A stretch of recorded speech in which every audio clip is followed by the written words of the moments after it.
Hi ಎಲ್ಲರೂ ನಮಸ್ಕಾರ. ಸೋಮು ನರ್ಸರಿಯಿಂದ ಬಿಜಾಪುರ ಇಂಡಿ. ನೀವು ನೋಡ್ತಾರಲ್ಲ, ಇದು ಶರತ್ ಕಿಂಗ್ ದಾಳಿಂಬೆ ಸಸಿ. ಆ ಭಗವಾಕ್ಕೂ ಶರತ್ ಕಿಂಗು ಡಿಫ್ರೆನ್ಸ್ ಏನಂದ್ರೆ ಸರ್, ಭಾಳ ಚೇಂಜಸ್ ಇಲ್ಲ. ಶರತ್ ಅನ್ನೋದು ಬಂದರೆ ರೈತರ ಹೆಸರು. ಸೊ ಅವ್ರ ತೋಟದಲ್ಲಿ ಒಂದೇ ಒಂದು ಗಿಡ ಹಣ್ಣು ಸೈಜು ಮತ್ತು ಸೆಟ್ಟಿಂಗ್ ಇರೋದ್ರಿಂದ ಅದನ್ನು ಗೂಟಿ ಕಟ್ಟಿ ಡೆವಲಪ್ ಮಾಡಿರೋದು ವೆರೈಟಿ ಅಂದರೆ ಶರತ್ ಕಿಂಗು. ಸೊ ನಿಮಗೆ ಡಿಫ್ರೆನ್ಸ್ ಏನಂದರೆ, ಭಗವಾ ಇವತ್ತಿಗೆ ಒಂದು ಎಕರೆಗೆ 10 ಟನ್ ಬಂದಿದ್ರೆ ಇದು 12 ಟನ್ ಬರ್ತೈತೆ ರೀ. ಒಂದು 20% ಡಿಫ್ರೆನ್ಸ್ ಇದೆ ಹಣ್ಣು ಸೈಜಲ್ಲಿ ಮತ್ತು ಕ್ವಾಲಿಟಿಯಲ್ಲಿ. ಅದಕ್ಕಿಂತ ಜಾಸ್ತಿ ಏನು ಡಿಫ್ರೆನ್ಸ್ ಅನಿಸಲ್ಲ.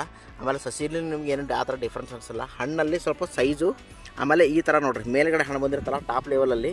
ಸೊ ಈ ಥರ ಅಂದರೆ ದೊಡ್ಡ ಗಿಡಗಳಿಗೆ ಟಾಪ್ ಲೆವೆಲಲ್ಲಿ ಬಂದರೂ ಕೂಡ ಸ್ವಲ್ಪ ಸೈಜಲ್ಲಿ ಚೆನ್ನಾಗಿ ಬರುತ್ತೆ. ಇದು ಭಗವಾ ವೆರೈಟಿ ಸಸಿ ಕೂಡ ಇದೆ, ಆಮೇಲೆ ಶರತ್ ಕಿಂಗ್ ಕೂಡ ಇದೆ.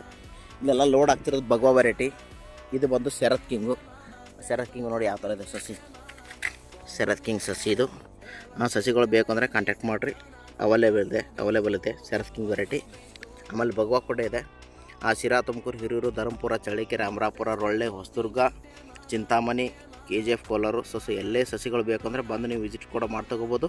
ಇಲ್ಲಾಂದರೆ ನಾವೇ ಕೂಡ ಡೆಲಿವರಿ ಕೊಡ್ತೀವಿ ಇಲ್ಲಿಂದ, ಬಿಜಾಪುರ ಇಂಡಿಯಿಂದ. ನೋಡಿ ಸಸಿ ಎಲ್ಲ ಇದು. ಸಸಿ ಬೇಕಂದ್ರೆ ಕಾಂಟ್ಯಾಕ್ಟ್ ಮಾಡಿ ಸರ್. Okay, thank you.